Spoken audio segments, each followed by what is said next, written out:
Morning or good evening wherever you are in the world. It's evening here. It's it's closer to midnight than the afternoon. So it's a pleasure to be here today. We're talking through the 10 steps to mastering great self-leadership, and it's a real passion of mine. It's a real topic that I talk about quite often, the ability for ourselves to be our best leaders, because ultimately it's very difficult to lead others when we can't actually lead ourselves. So thank you very much for the introduction. It was much appreciated. A 30-year retail career, and now I help people get better at what they do. The number one thing that we do at Think and Grow Business is improve the performance of people in business. So we understand how our mindset works, we understand how our behaviors work, and we really have a focus and a belief that as we help people get better leadership skills and capabilities, that it actually really does help them run their business in a much greater sense. So today's webinar will be going through the overview of the 10 steps model. The 10 steps model is something that I've created based around a lot of the research that I've done through some of the leadership readings and the leadership certifications that we have. We'll talk briefly about the consequences of poor leadership. Unfortunately, around the world, we still see, unfortunately, examples of businesses that have gone bust through poor leadership, changing markets, and leadership that weren't able to correctly assess where the industry, where the market was going. We'll then share the importance of self-leadership, and we'll be talking through 4 of the key steps today. Now, during a 40-minute webinar, it's very difficult to go through in any sort of depth over all 10 steps. So I'll be focusing on 4 of those steps today, and we'll be looking at understanding leadership, creating the core, casting your vision, choosing your attitude, and then we'll be talking a little bit about where to move from here. So along the way, there'll be some takeaways for you. There'll be some reflection exercises for you to do. You can do that during the webinar, or you may wish to just make some notes and have a look at some of this stuff as we move through. The reality for myself is that the 10 steps is a program that I run here in Australia, which goes over a 10-week process where I catch up with people in groups, and we do that for an hour a week over 10 weeks. So it's very difficult, of course, to get that into a 40-minute webinar, but it's something that we're going to do today. So get ready. So this is the 10 steps to mastering self-leadership model. And to me, it is a journey. It is a journey that we go as we move through our leadership. And we've all had role models in our lives.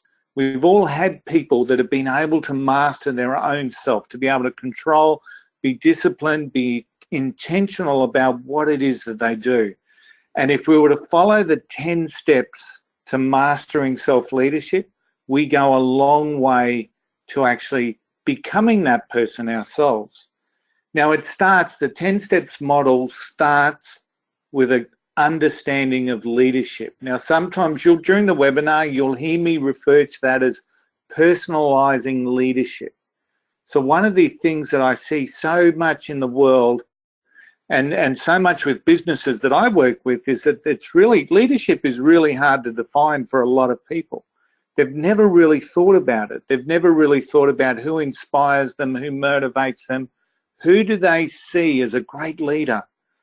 And the first step of understanding self-leadership is to really become clear about what leadership is.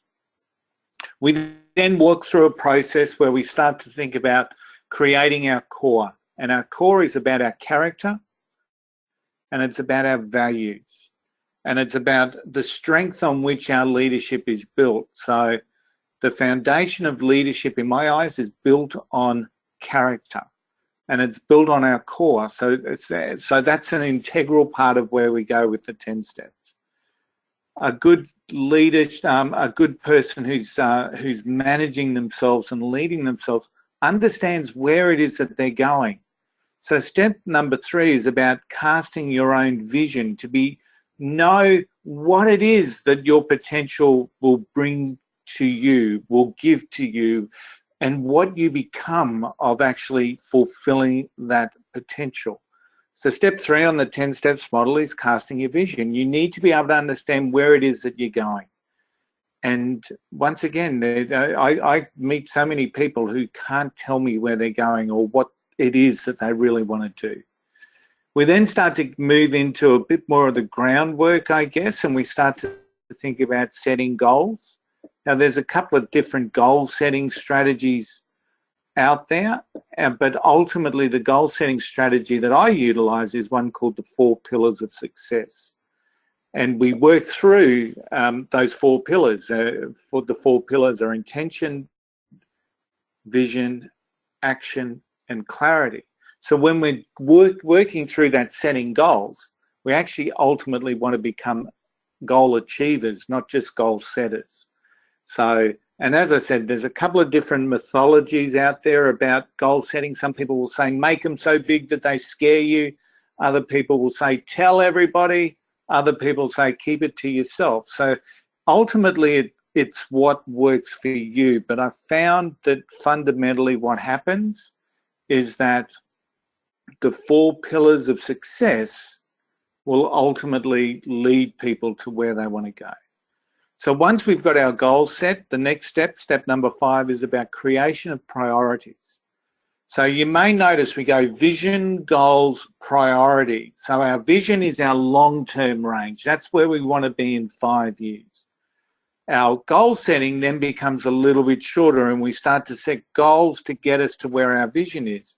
And our priorities then become what we do every day. So what's important, and to get to where we're going. So that's where we start to prioritize what it is that we do, focus in on what's important, and start to drive towards A, the vision, and B, the goals. The next step is all about attitude, and we all know people in our business world, in our personal life, who don't have the attitude that they need. But the big thing here with attitude is that attitude gives us possibilities. So if we're choosing our attitude, and that's the words that we use, we choose our attitude will give us possibilities. And I'll talk a little bit more about attitude while we're going through the webinar today. Another vital step is that ability to allow ourselves time to think. And that helps us to master self-leadership, to become a great self-leader. We need time to think, we need time to reflect, we need time to review where we've come from, what it is that we've done, and ultimately where we're going. So we need time, we need quiet time, we need time away from our cell phones, we need time away from our iPad, and we need to have time to think, where all we do is just think. It allows us to be creative, it allows us to be reflective. One of the next step is the one that really, unfortunately, leaves a lot of people out, but it's all about commitment. You know, it's one thing to promise to do something, it's another to commit to it. And commitment is such a stronger word. When people commit to something, it means that it's going to get done. When people promise to do something, the world is full of broken promises. And we all know, once again, people in our life that have promised to do things with us, for us, and alongside us. But promises can be broken. But when we have that strong personal commitment to do something, that's all part around, that's a huge part of mastering self-leadership. The last 2 are really close to my heart as well. Number 9 is about causes that count. It's about standing up for something. It's about being generous with your time, being generous with your support of a cause or a community or something that's bigger and greater than ourselves. So I believe vehemently that we're all here to do something better for the world, to leave the world a better place. So number 9, by having that as a step, it helps us actually fulfill who it is that we're meant to become. Not just what it is that we're meant to do, it's who we're meant to become. And I think that that's an incredibly important thing that we all just need to take on board. What are the causes that count for me as a leader? And then your final step there is to create your own growth plan. Your own plan for your own growth that's going to ultimately help you achieve to the level of your own potential. So I think that, so that's an overview of the 10 steps model. So as I said, I will be focusing on just 4 of those as we go through, but hopefully I've given you a couple of little hints and tips around some of those other steps as we go through. So that's the 10-step model, and if you follow that model, you will certainly be well on your way to becoming what I would term a great self-leader, and someone that people would look up to, that's disciplined in their approach, and ultimately the better self-leader that you can become, the more people that will come along to follow you. So let's just have a look about what poor leadership can be. And we know that leadership can be a slippery slope. We know that if a leader doesn't have the right alignment or has a different agenda to what true leadership is all about, leadership's almost a noble art, I call it. It's about servant leadership. It's about serving others. It's about making decisions for the team of people that follow you, and making the best decisions. Sometimes those decisions are hard decisions. Sometimes they're tough decisions. But it's about caring for the people that you lead. It's your followers. It's your team. And so when a leader's agenda doesn't align with that concept of looking, when the leader's in it for themselves, that's when leadership can really be a slippery slope. And once again, we see that. We see people move up. I call it like the levels and the devils of leadership. So as people move up the leadership levels, whether it's in a career or whether it's a ladder aspect, or they create a larger following of people, that's when these new temptations, these new devils come in. And it's also when we start to see real character flaws within people. So leadership can be a slippery slope, but if we learn to become better self-leaders and we get that discipline down right, it helps us set ourselves up for, as we move up the ladder, the levels in leadership. It helps us really keep tuned in to what it is that we need to be doing. Because history, unfortunately, has the highway of broken businesses. And there's a couple here in front of you where leadership of a business certainly didn't do any good to these businesses. We look at Kodak. Kodak developed and they actually found digital photography before anyone else. They discovered it, and then they hid it. Now that's ordinary leadership. They hid it because they wanted to protect their film business. Now that's dumb, but that's leadership. They made a decision. They invented digital photography, and then they hid it. And sooner or later they would have realized that someone else would have still found and invented the same thing. And we all saw what happened when that did. Kodak is an absolute shell of the company that they were. And it was based around leadership. People will say digital photography and Instagram killed Kodak. Leadership killed Kodak. You look at, Video Easy is an Australian retailer that was the largest here in Australia. And of course, we've got the Blockbuster story. People saying Netflix killed Blockbuster. Well, no, Netflix were part of it. But the reality that if you follow the story of Blockbuster, they made some really poor decisions from a leadership aspect. They stopped investing in the digital landscape just at the time that Netflix were had almost double the subscriber base of what Blockbuster did. So Blockbuster made some really poor leadership decisions. And so ultimately, to be the better leader and to be able to lead others, you need to have that capacity to be able to lead yourself. And that's the whole concept around what this webinar is all about. Leadership starts with you. It starts with you.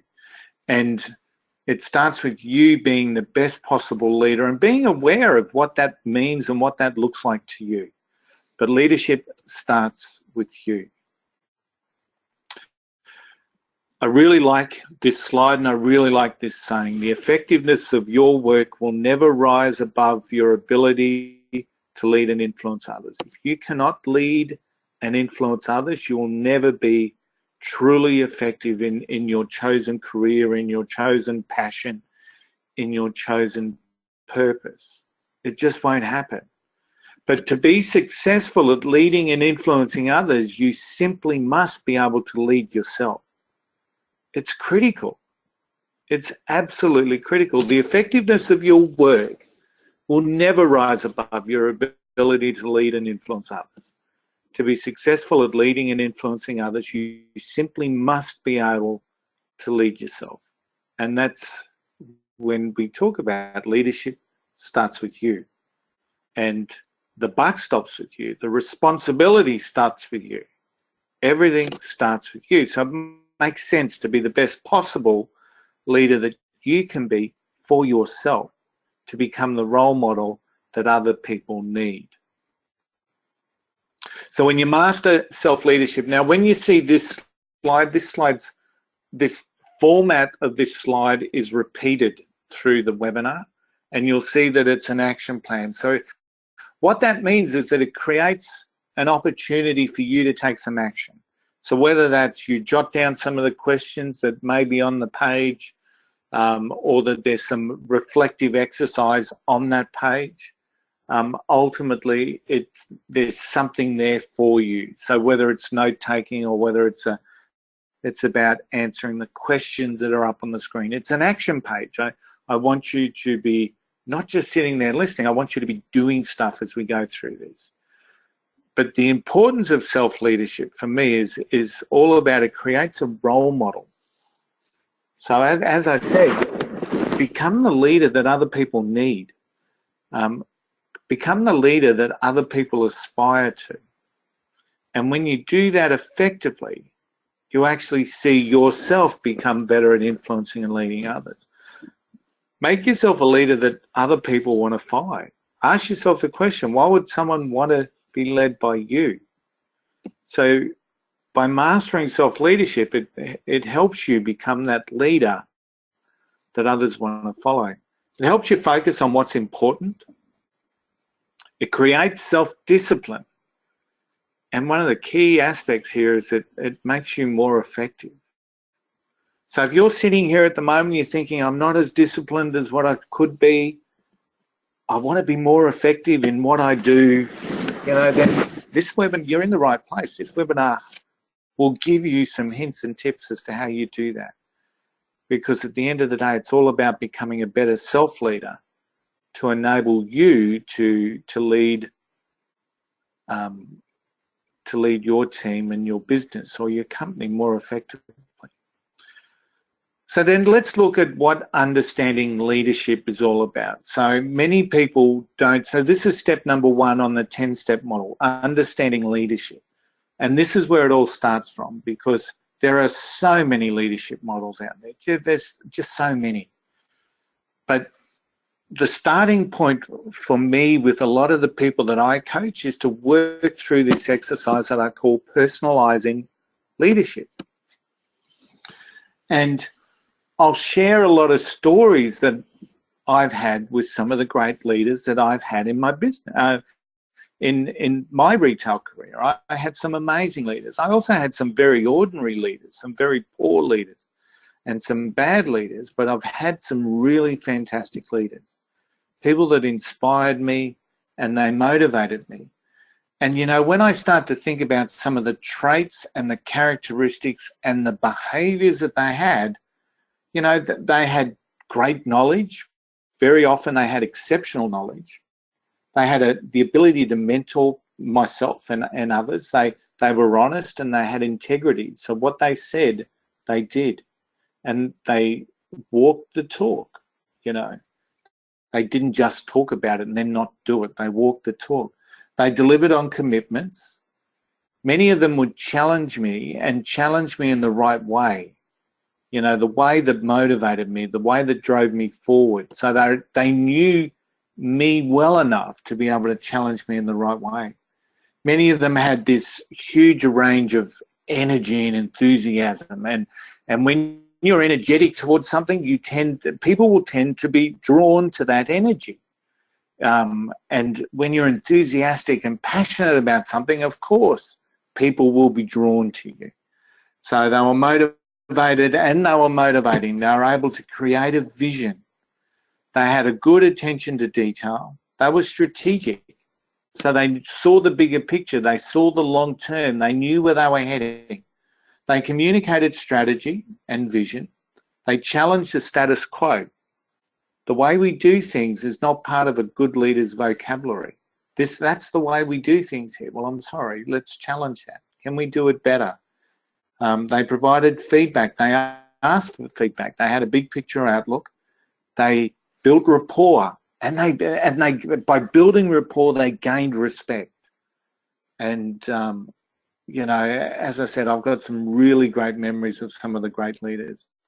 They built trust by being trustworthy, you know. And, you know, one of the key things that I saw in some of the leaders that I had was that they communicated and they were able to touch hearts at all levels. So they met people where they were, not where they were. They didn't consider themselves over and above other people in the team. They met people where they were. Now, when we talk about leadership as a definition, you know, there's a number of different definitions out there. I'm a member of the John Maxwell team, and John Maxwell talks about leadership is influence, nothing more, nothing less. And when you think about it, some people will say that's a really simplistic viewpoint of leadership. And I will say, yes, it is, but it works. Because at the end of the day, leadership is about influencing others. It's about getting the job done through others. And that's where leadership comes through. So leadership is influence, nothing more, nothing less.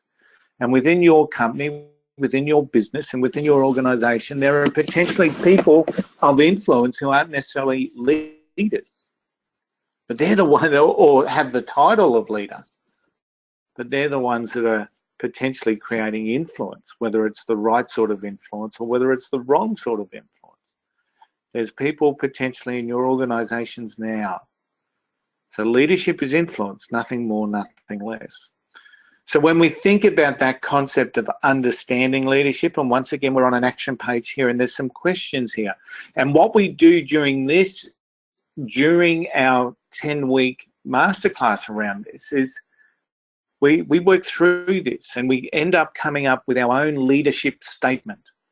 But we walk through questions like, what leaders do you admire? So think about that. What leaders do you admire now? You know, what is it about them that inspires and motivates you? What are their behaviors? What are the characteristics? What is it exactly that inspires you? Then do a bit of self-reflection and ask yourself, do I have those traits? Do I have those characteristics? And what do I need to do then to get them if I don't? What strengths do you have as a leader? We start to look at things like that. Are you a strong communicator? Do you build rapport? Do you build respect easily?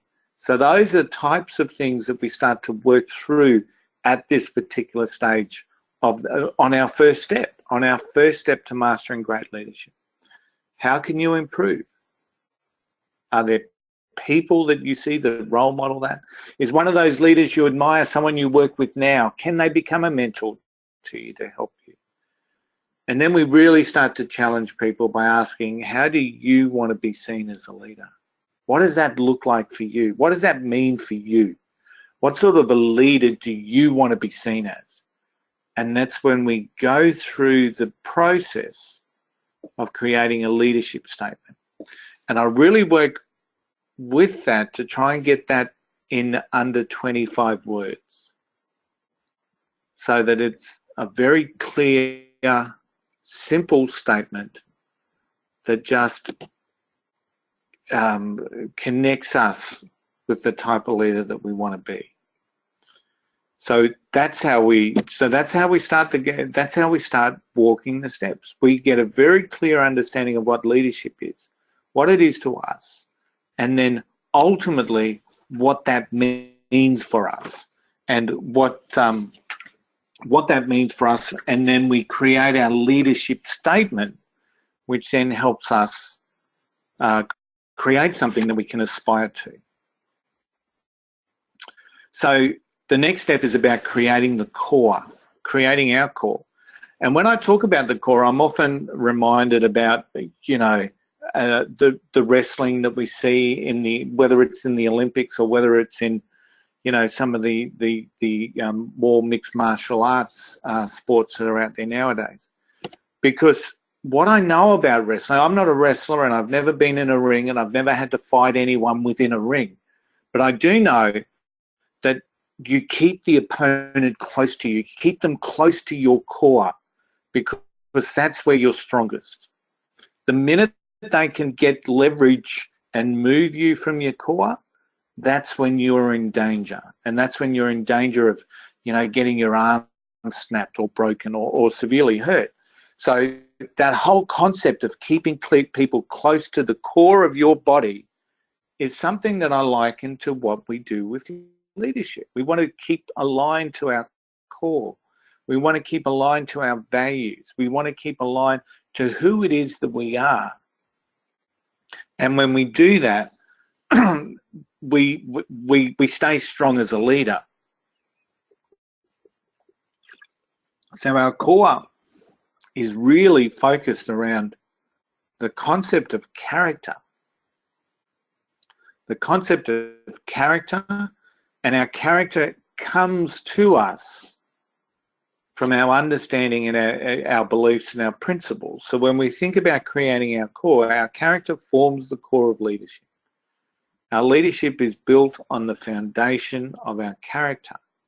Our character is then founded on our values and our core values. And we all have core values. We all have our core values, our core principles. And our values are critical to our success. They become your guiding light, they become your anchor, and they become a very good friend. They form the principles behind your life, and ultimately they should be non-negotiable. They are such an important part of who you are. They are such an important part of what makes up your character that they should be non-negotiable. Your core values, whatever they may be, should be something that we know when we're not aligning to our values. We know that.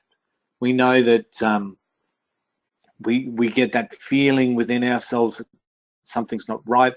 When we're dealing with and working with others that don't align to our values, we get that gut feel that something's not right. So we have all these things that are going on when people and situations or our behaviors don't align back to our values. So at this stage, during the 10-week class, what we do is we work through our values statement. We work through our values process. And we start with like a list of 64 different words and behaviors and values, and we bring them down to, I like working down to about 3. And that's a challenging exercise for a lot of people, to be able to moving values that don't necessarily align or don't initially align, and choosing values that you believe may ultimately represent who you are, and then continually going through a process where we lose them and we go down to about 3. And what that does then creates the impetus behind what I call our core statement. So what are our values, and what does that look like in a statement? So who are you? What do you stand for, and what are your values, and what are your principles? And that's a really critical thing to do, because then once you've understood that, it makes it so much easier for you, to work with people that align, to work with find clients that align, and ultimately to help keep yourself accountable for your own core. Step number 3 on the 10-step model, we talk about casting our vision. And as a leader, we need vision. We absolutely lead vision. And from what I've seen around the world, and this is from some of John Maxwell's writings that he's done, you know, there's people out there that we'll call wanderers, because some people just never see it. They're meandering their way through life. Napoleon Hill called them drifters. So there's people like that. They just never see it. They never see their greater purpose. They never see what could be for them. They just wander through life. And then there's people that see it but never pursue it on their own. And they're followers. And they may be following you now. They know what it is that is right. They know what it is that's good. And you may be the leader that's inspiring them to do something towards that good. But ultimately, they don't lead themselves. So they'll see it, but they'll never pursue it on their own. They're happy to follow. They're happy to do the work. You know, the third type of people is some people see it and pursue it. And that's who I would call achievers in life. We see successful people. They see it and they achieve it. They see it and they pursue it. And then the last people are what I would call leaders, because they see it, they pursue it, and then they help others see it. So when we're talking about vision, we're talking about our own vision. What is it that I'm here to do? What is it that I see myself doing? Where are my greatest strengths? Where is my greatest purpose? And the concept of vision should be the one that drives us forward. It's like throwing the anchor out in the boat and then winding the boat towards us. It becomes something that we walk towards. It becomes something we progress towards. Your vision becomes your rally cry. It generates energy. And once again, we're back on an action page. So please take some notes or do some reflective stuff while we're going through this. But it generates energy. It creates your force to accomplishment. So it's about vision. But one of the key things that I want you to think about is that vision alone isn't enough, because you need to combine it with action. Because if you don't combine your vision with action, it's only a dream. It's only a wish. And for some people, that's good enough. But if you want to be a great leader, it's not good enough. You need to have a vision, and that needs to become your motivating force to move into that direction. So the guiding principles behind vision, you see what you're prepared to see. So I have a concept called our agreement with reality. And the world is how we see it. So we see, when it comes to vision, we see what we're prepared to see. What you see is what you get. So if you can't see anything, guess what? You get nothing. But if you can see where it is that you're heading, what you see is what you get. You must own your vision. It's your vision. It's your responsibility. And some of the key little aspects that, and once again, Maxwell talks about this. He talks about look within you. So what do you feel? So when you're thinking about your vision, look within you. What is it that you feel? When you look behind you, so what have you learned? You know, so many gurus out there tell you don't look back. Well, looking back is a great learning exercise. It helps you to understand where you went wrong in the past, but it also gives you a chance to give yourself some recognition on how far you've come. So there's some really cool stuff there if we do want to look back. We don't want to stay looking back, of course. We want to move forward, but it gives you the opportunity to review and recognize. Look around you, what's happening to others. You know, some of those companies I shared with before, the likes of Blockbuster and Kodak. If they were prepared to look around you and see what was happening to others, they potentially may not have been in the position that they ended up. Look ahead of you. What's the big picture? What's the big picture for you? Where is it that you're heading? What is your ultimate role? What is your ultimate purpose? Where is it that you're heading? What's the big picture? Look beside you. So what's available? What resources are around you? What people can help you get to where you're going? You know, what is it? Spiritually, what's expected of you? We all have our own beliefs. We all have our own faith. And whether that faith sits inside you, within you, or outside of you, in whichever aspect that is, what's expected of you?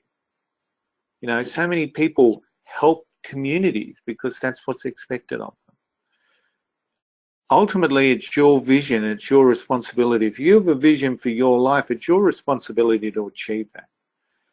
And once again, during our 10-week masterclass here, we create our own vision statement. So we've created our leadership statement, we've created our core statement, and we create our vision statement.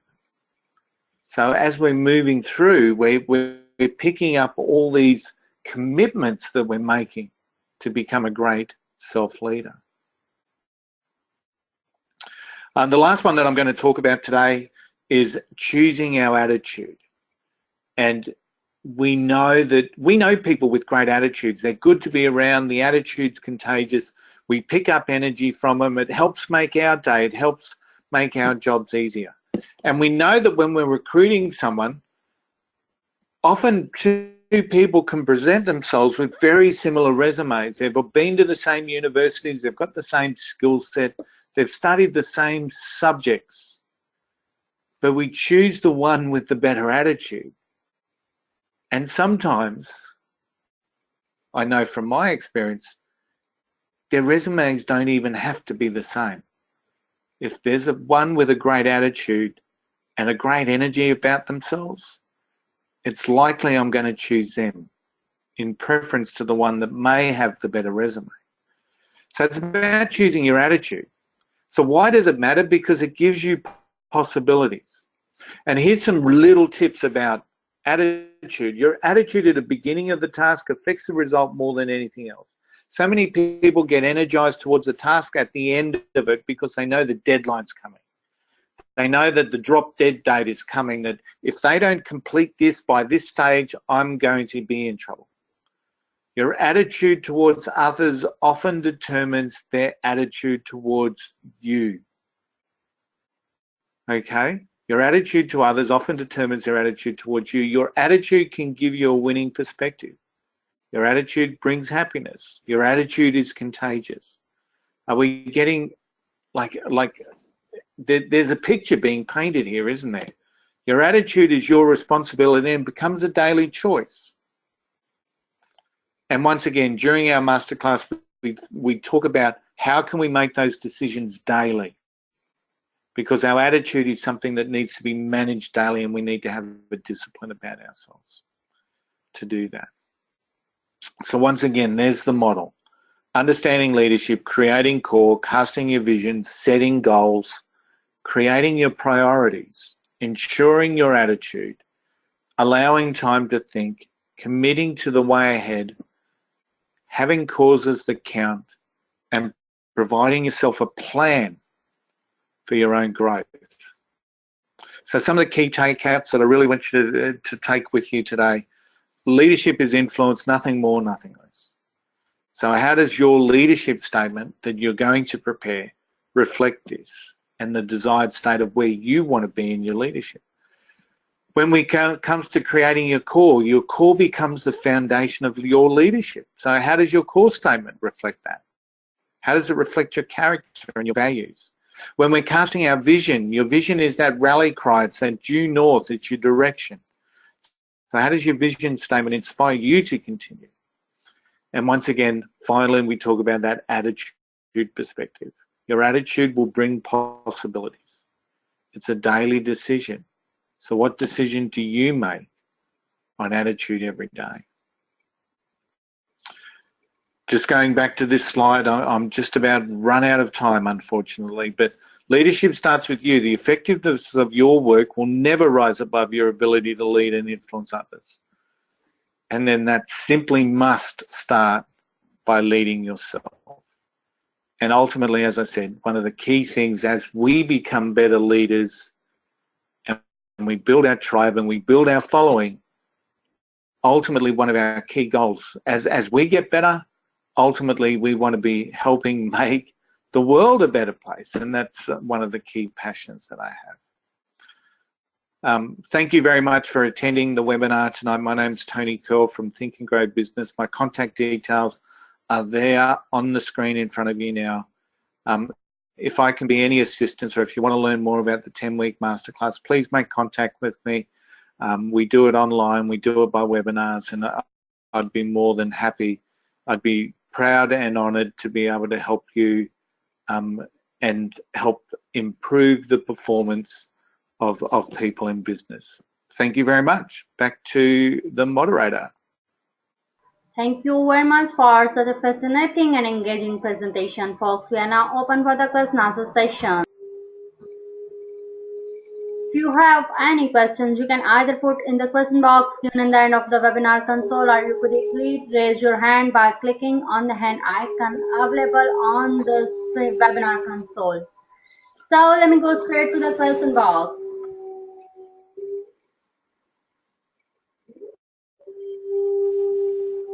We have a question for you, Tony. Yep. This is I often get distracted and don't achieve what I set out to achieve. Can you give me the advice to get it better? Yeah, absolutely. It's a very common thing that people during the day get distracted. They don't achieve what they set out to achieve. They may come to work, they may go to their business place, and they have a very clear plan of what it is that they want to achieve. And then ultimately during the course of the day, they get distracted, they get waylaid, they get impacted by other people. So one of the key things that when we talk about priorities in respect of mastering our own self as a leader, I talk about three things. I talk about, obviously, we have to do what's required of us. So, and sometimes what's required is that really hard stuff that none of us like doing. But it's stuff that we need to do. So we need to do what's required. The second thing is we need to do what gives us our greatest return. So if you're a salesperson, creating sales is obviously going to give you your greatest return. So you need to be doing things during the course of your day, prioritizing those things that you have to do, and then doing those things that give you the greatest return. And then the last thing is doing the things that give you the greatest reward. So in my world, I enjoy speaking, I enjoy facilitating, I enjoy working with small groups. But one of the things that I know, that's what I enjoy, that's what I get my greatest satisfaction. But if I'm not out there doing what's required and then making avenues and talking with people and building sales funnels and all that stuff, I don't get a chance to do what I like to do what gives me the greatest reward. But one of the other things that I will say, one of the key things here is that you need to know what's important for you. You need to be able to understand what it is, and that's where that vision, the goals, and then setting your priorities every day is really critically important. Understand what's important. Use the 3 R's: what's required, what gives you greatest return, what gives you greatest reward, and then work at that. And if you've got people that distract you, and if you've got others that tend to throw their work at you, there's certainly other ways that you can be dealing with that. But if you need to understand what's important for yourself. I hope that answered the question. Yes, another one for you is, how do you suggest that we start to improve our business and life? I'm sorry, I missed that question. How do you suggest that we start to improve our business and life? One of the really, I talked about vision today, and one of the key things that I see, there's when I talked about goal setting I mentioned the 4 pillars of success. So one of the key things that we talk about with the 4 pillars of success is we must set our intention. That's step number 1 with the 4 pillars of success. We set our intention. So we need to be very specific about that. What is it that we're looking to do? What is it that we want to become? What is it that we want to achieve? Be get very clear with that specific intention, because if I was to ask people what it is that they want, too often people say, I want more money, or I want to be famous. And ultimately that's very broad, and that's not motivating. But when you bring it down into a very specific intent, that helps to get you started. From there, we create the vision of what that looks like. So we need to be able to visualize ourselves achieving what it is that we specifically want to achieve. And then from there, we set our actions, and our actions should align back to what our vision is and should align back to what our intention is.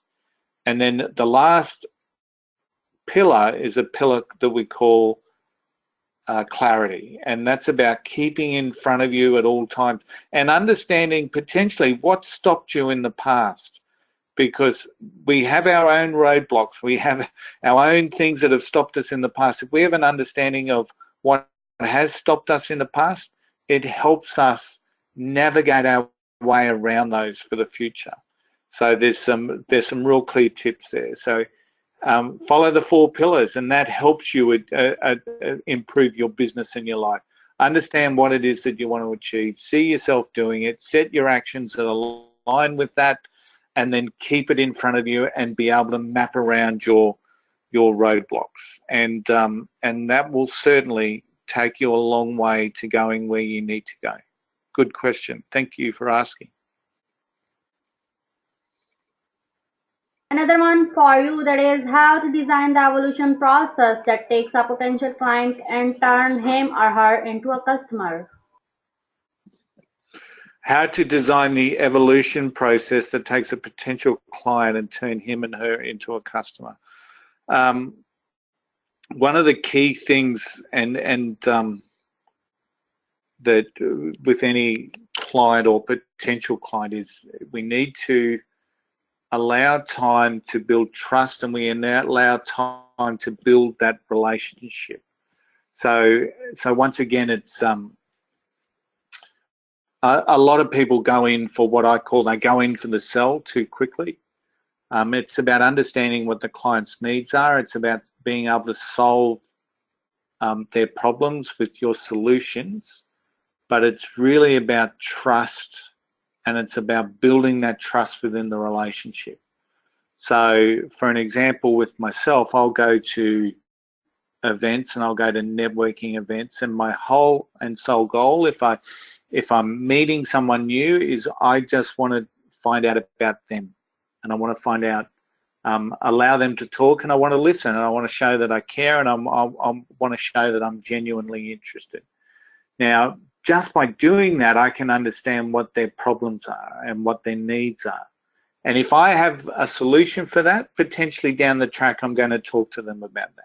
But ultimately, by showing that you care for someone and that you're showing that you're listening, is that they're potentially, and most of the time it happens, they'll ask you the question and they'll give you the opportunity to be able to talk and to be able to listen. But the evolution process is all about building that trust, and how you do that is going to be relative to the industry that you work in, the situation that you're meeting them. A lot of people are building trust online through automated content that's going out, by adding value to people, by doing things like webinars and bringing people in and providing free content. There's a lot of that going out there, but ultimately the goal is to build trust within with that potential client. And when that trust is there, and when you can show that you can deliver to solve the problems and the needs that they have, that's when they become a customer. So I think that's the best way that I could potentially answer that. I know that if I was sitting here with some of the guys that design marketing funnels and digital funnels and sales funnels, they're probably going to talk more about the digital aspects and the processes. I'm talking about at the end of the day, if you're sending an email to someone that doesn't align with what they need, you're not building trust. So you need to be able to understand what it is that they're looking for, and be able to build that trust within the relationship. And then as the trust builds, your sales will come, and that helps you get sustainable business happening. Thank you. I hope that answered your question.